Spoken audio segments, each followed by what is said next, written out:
దర్శిత్ ఊహించని విధంగా సుమారు 82% మొన్న జరిగిన ఎలక్షన్లలో ఓటింగ్ శాతం నమోదైంది. అంటే యువత కానీ లేదా మహిళలు కానీ లేదా ప్రత్యేకంగా ఉద్యోగస్తులు బ్యాలెట్ ఓటింగ్ కూడా ఉధృతంగా పడిన నేపథ్యంలో అంటే ఏంటి ఇదంతా ఇది మార్పుకు చిహ్నం అనుకోవాలా? లేకపోతే జగన్మోహన్ రెడ్డి గారు మొన్న విదేశాలకు వెళ్తూ జనాలంతా మన మీద అభిమానంతో వచ్చి ఓట్లు వేశారని చెప్పి ఆయన చెప్పుకున్న ప్రగల్భాలని అంటే ఒకటండి, మనకి స్వతంత్రం వచ్చిన తర్వాత ఒక భారీ స్థాయిలో ఆంధ్రప్రదేశ్ రాష్ట్రంలో పోలింగ్ జరగటం అనేది అది ఖచ్చితంగా ఒక సుపరిణామంగా మనం భావించాలి.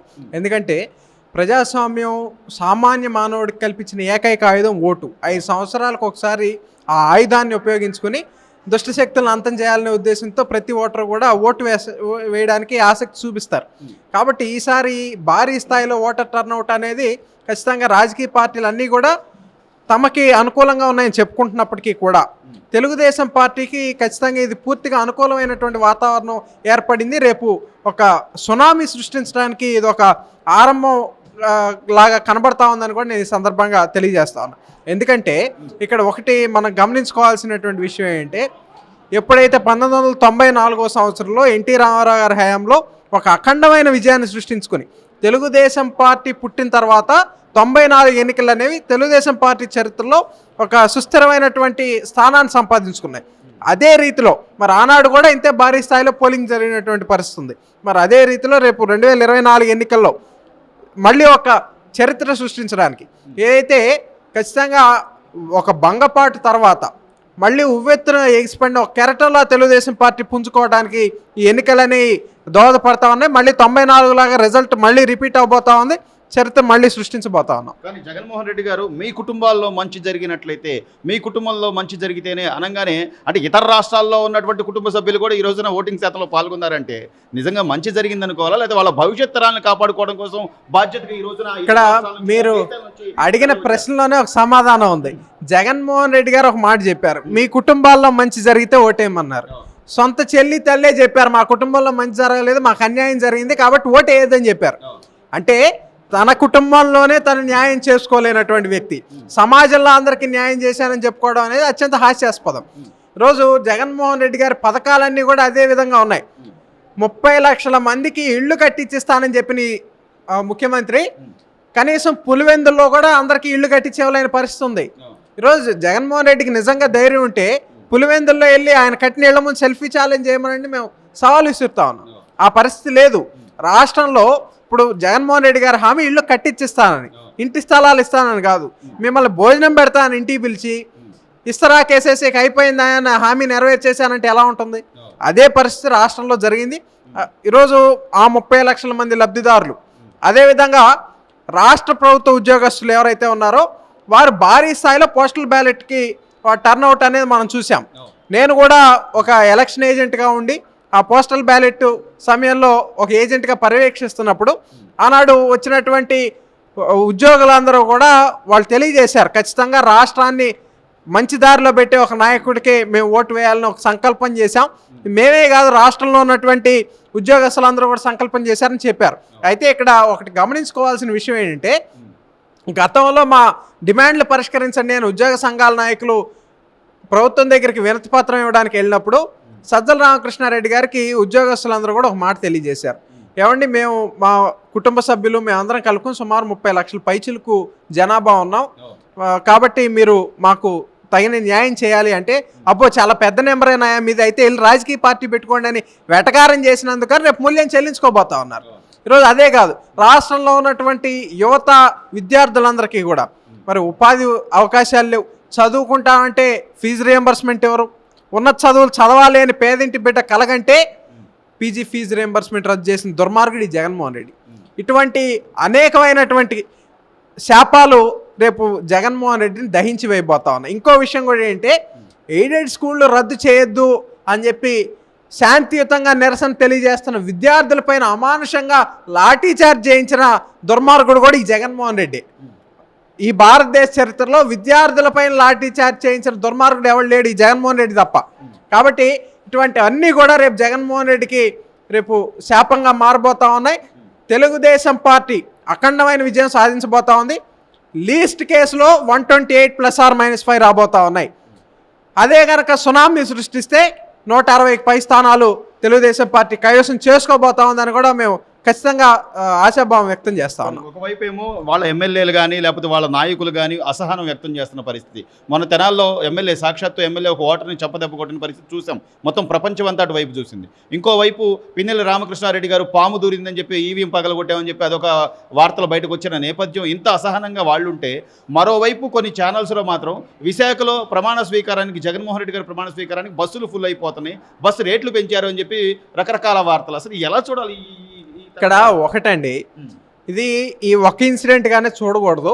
ఈ 5 సంవత్సరాలు జగన్మోహన్ రెడ్డి పరిపాలన అంతా కూడా ఇలాగే ఉంది. తన సొంత పార్టీ ఎమ్మెల్యే ఎన్నికల్లో పోటీ చేసేటప్పుడు ఎవరికైనా సరే వర్తించే రూల్ ఏంటంటే ప్రజాస్వామ్యాన్ని గౌరవించాలి, ఓటర్ని గౌరవించాలి.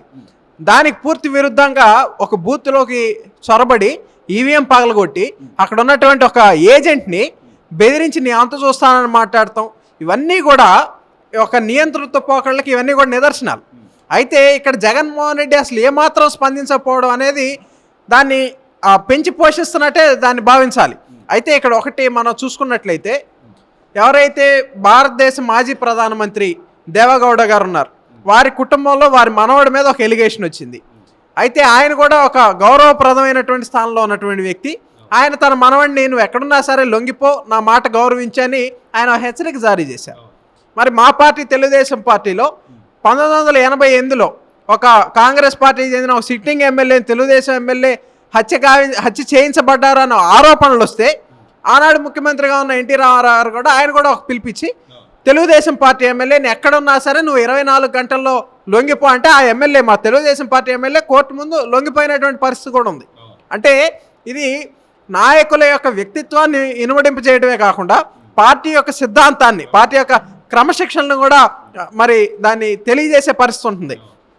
అయితే ఈవీఎం పగిలిపోయింది, అక్కడ ఎమ్మెల్యే మీద కేసు నమోదైంది, అయినప్పటికీ కూడా ఏమాత్రం కూడా జగన్మోహన్ రెడ్డి గారు స్పందించకపోవడం అనేది చాలా బాధాకరం. ఎందుకంటే కనీసం ఆయన విదేశాల్లో ఉండొచ్చు, ఎక్కడైనా ఉండొచ్చు, కానీ ఈరోజు వార్తలు తెలియనంత మారుమూల అడవుల్లో అయితే లేడు కదా.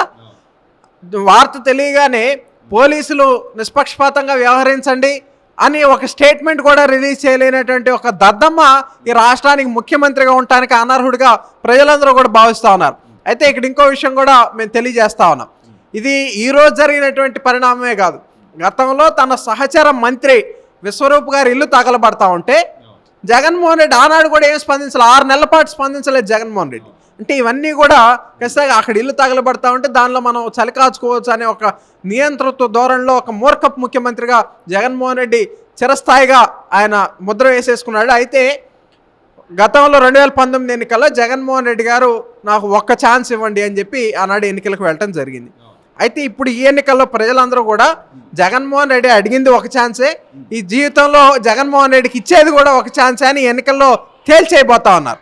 కాబట్టి ఇక్కడ ఒకటే తెలియజేస్తా ఉన్నా, జగన్మోహన్ రెడ్డి పరిస్థితి కానీ అతని పార్టీ పరిస్థితి కానీ తెలంగాణలో కేసీఆర్ కంటే హీనంగా ఉండబోతా ఉంది ఆంధ్రప్రదేశ్లో అని కూడా ఈ సందర్భంగా మేము తెలియజేస్తా ఉన్నాం. చివరిగా దర్శిత్, ఈ రోజున మన రాష్ట్రానికి గత 5 ఏళ్లుగా జరిగిన మంచి కానీ లేకపోతే ఏదైనా పెట్టుబడులు కానీ లేకపోతే ఒక పరిశ్రమలు కానీ ఇవన్నీ ఏమైనా ఉన్నాయా అంటే గతంలో చేసినటువంటి ఒక సమ్మిట్లో ఏదో ఆ ఫేక్ మొన్న మధ్య చూసాం, ఐపాక్ టీంలో సభ్యులంతా కూడా అందులో ఒక వ్యాపారవేత్తల్లాగా సూట్లు వేసుకుని బయటకు వచ్చిన ఫోటోలు చూసాం. సో ఇలా ఎంతసేపు మభ్య చేసి మాయ చేసి నేను అది చేయబోతున్నాను, నేను ఇది చేయబోతున్నాను. నిన్న మధ్య సీఎం గారు ఇచ్చినటువంటి ఒక నేషనల్ ఇంటర్వ్యూలో కూడా మనం అంత సాధించాం, మనం ఎంత సాధించామని చెప్పుకోవడమే తప్ప నిజంగా ఆయన నిజాయితీగా మాట్లాడాలంటే నేను మద్యపాన నిషేధం చేసి ఓటాడడానికి వస్తానన్న వ్యక్తి, నేను జాబ్ క్యాలెండర్లు జన్మకి ఇస్తానన్న వ్యక్తి, లేకపోతే అమరావతి నేను ఇక్కడ ఇల్లు కట్టుకున్నాను ఇక్కడే ఉన్నానన్న వ్యక్తి, ఇవన్నీ కూడా ఏం చేయకపోగా 99% నేను మేనిఫెస్టో పూర్తి చేశాను, మీ ఇంట్లో మంచి చేశాను, అందుకే నేను ఓటు అడుగుతున్నానని ఎలా అంటే జగన్మోహన్ రెడ్డి గారి మానసిక పరిస్థితి చూస్తామంటే నిజంగా మాకు చాలా జాలేస్తా ఉంది. ఎందుకంటే అతన్ని ప్రజలను మభ్య పెడుతున్నా అనుకుని అతనే మభ్య పెట్టుకుంటా ఉన్నాడు, అతనే మోసం చేసుకుంటా ఉన్నాడు. ఖచ్చితంగా ఒక లాంగ్ స్టాండింగ్ పాలిటిక్స్లో ఇవన్నీ కూడా అతనికి శాపాలుగా మారిపోతా ఉన్నాయి. అయితే ఇక్కడ ఒకటే తెలియజేస్తా ఉన్నాం, ఉత్తరాంధ్రలో కేంద్ర ప్రభుత్వం రైల్వే జోన్ అనౌన్స్ చేసిన తర్వాత అక్కడ సెంటు భూమి కూడా రైల్వే జోన్ ఏర్పాటుకు చూపించకుండా ఉత్తరాంధ్ర ద్రోహిగా మిగిలిపోయాడు జగన్మోహన్ రెడ్డి. తన సొంత జిల్లా కడపలో స్టీల్ ప్లాంట్కి 2-3 సార్లు శంకుస్థాపన చేసి ఇవాళకి కూడా స్టీల్ ప్లాంట్ పూర్తి చేయలేకపోయాడు జగన్మోహన్ రెడ్డి, రాయలసీమ ద్రోహిగా మిగిలాడు. ఈ ప్రాంతంలో కోస్తా ప్రాంతంలో ఇక్కడ ఉన్నటువంటి రాజధానిని మూడు ముక్కలాట చేస్తానని చెప్పి అసలు రాష్ట్రానికి రాజధాని లేకుండా చేసి రాష్ట్రంలో ఉన్నటువంటి ప్రజలందరూ కూడా తలదించుకునే పరిస్థితి తీసుకొచ్చి ఈ ప్రాంత ద్రోహిగా మిగిలిపోయాడు. వెరసి ఆంధ్రప్రదేశ్ ద్రోహిగా జగన్మోహన్ రెడ్డి మిగిలిపోయినటువంటి పరిస్థితి ఉంది. బహుశా ఇటువంటి పాలకుడిని మళ్ళీ మనం చరిత్రలో కానీ భవిష్యత్తులో కానీ అసలు చూస్తామో చూడమో కూడా తెలియనటువంటి పరిస్థితి ఉంది. అంతగా దిగజారిపోయినటువంటి జగన్మోహన్ రెడ్డికి అతని పార్టీకి ఈ 2024 ఎన్నికలే ఆఖరి ఎన్నికలుగా మిగిలిపోతా ఉన్నాయని కూడా తెలియజేస్తా ఉన్నాం. అదేవిధంగా వైఎస్ఆర్ కాంగ్రెస్ పార్టీ నాయకులు ఏదైతే జూన్ 9వ తారీఖున ప్రమాణ స్వీకారం చేస్తామని అట్టహాసంగా చెప్తా ఉన్నారు, వారందరికి కూడా ఒక చిన్న ఉదాహరణ వారికి తెలియజేస్తా ఉన్నాం. జూన్ 9 ఎవరైతే ఒక ప్రపంచవ్యాప్తంగా ఒక నియంత్రిత భావాలు ఉన్నటువంటి నీరో చక్రవర్తి ఆత్మహత్య చేసుకున్న రోజు. అంటే మేము ఒకటే తెలియజేస్తా ఉన్నాం, జూన్ 9వ తారీఖు నియంతృత్వానికి చరమగీతం పాడి స్వర్ణయుగాన్ని తీసుకొచ్చే రోజుగా ఈ రాష్ట్రంలో మిగిలిపోబోతా ఉంది అని కూడా ఈ సందర్భంగా తెలియజేస్తాను. ఒకటి మిస్ అయ్యాను నేను. ఈ రోజున నిన్నటితో చూస్తేనేమో జగన్మోహన్ రెడ్డి గారు జైలు నుంచి బయటకు వచ్చి పుష్కర కాలం, సుమారు 12 సంవత్సరాలు. ఈరోజు మీ నాయకుడు ఏదైతే తెలుగుదేశం పార్టీ వ్యవస్థాపక అధ్యక్షులు, ఆయనకు సంబంధించినటువంటి అసలు ఈ పార్టీ నిర్మాణకర్త ఎవరు ఉన్నారో నందమూరి తారక రామారావు గారి 101వ జయంతికి సంబంధించి గారండి. అంటే ఒకవైపు చూస్తే పుష్కర కాలం జైల్లో నుంచి ఉండాల్సిన వ్యక్తి, అంటే నేరారోపణలో ఉన్నటువంటి వ్యక్తి బయట ఉన్న నేపథ్యం, ఇంకోవైపు ఒక మహానీయుడు జన్మించిన రోజుని, ఇవి రెండింటిని ఎలా మీరు పోలుస్తారు? అంటే చిచి అసలు పోల్చడానికి కూడా అర్హత లేనటువంటి ఇదండి. ఎందుకంటే రామారావు గారు ఎక్కడ, ఈ దుర్మార్గుడు జగన్మోహన్ రెడ్డి ఎక్కడ. కాబట్టి ఏంటి ఇది రెండు పోలికైతే ఏమి లేదు. కానీ అయితే ఇక్కడ ఒకటే తెలియజేసుకుంటా ఉన్నాం, నిన్నగాక మొన్న పొనవ సుధాకర్ రెడ్డి గారు మాట్లాడుతూ జగన్మోహన్ రెడ్డి చాలా కష్టాల్లో ఉన్నాడని ఆయన శోకాలు పెట్టేస్తా ఉన్నాడు. అయితే నేను ఒకటే తెలియజేస్తా ఉన్నా, ఈయనేం ఎంతపాటి లాయరో నాకైతే తెలియదు. కానీ ఒక ముద్దాయి 40,000 కోట్ల ప్రజాధనం కొట్టేసి 16 నెలలు చెప్పకూడదన్న ఒక ముద్దాయి కష్టాల్లో కాక ఎట్టుంటాడయా? ఈ మాత్రం కామన్ సెన్స్ నీకు లేదా? పైగా ఇంకోటి కూడా తెలియజేస్తా ఉన్నాం, చేతులు కాలేక ఆకులు పట్టుకుంటా ఉన్నారు. వీళ్ళు చేయాల్సిన నష్టం అంతా చేశారు. ఈ 5 సంవత్సరాలు ప్రజల్ని నానా ఇబ్బందులు పెట్టారు. వీళ్ళు ఇబ్బంది పెట్టినటువంటి వర్గం లేదు. ఈరోజు మనం ఆంధ్రప్రదేశ్ రాష్ట్రంలో చూసుకుంటే జగన్మోహన్ రెడ్డి వల్ల ప్రత్యక్షంగా ప్రతి సందుకు ఒకటి నష్టపోయాడు, పరోక్షంగా ప్రతి ఇంటికి ఒకటి నష్టపోయాడు. కాబట్టి ఇవన్నీ కూడా వైసీపీ ప్రభుత్వ వ్యతిరేక ఓట్లే. కాబట్టి తెలుగుదేశం పార్టీకి ఇక రాబోయే రోజుల్లో ఒక స్వర్ణయుగం వైపు రాష్ట్రాన్ని నడిపించడానికి కావాల్సిన శక్తిని అన్న నందమూరి తారక రామారావు దివ్య ఆశీస్సుల ద్వారా చంద్రబాబు నాయుడు గారికి పుష్కలంగా ఆయన ఆశీర్వదిస్తారని మేము భావిస్తా ఉన్నాం.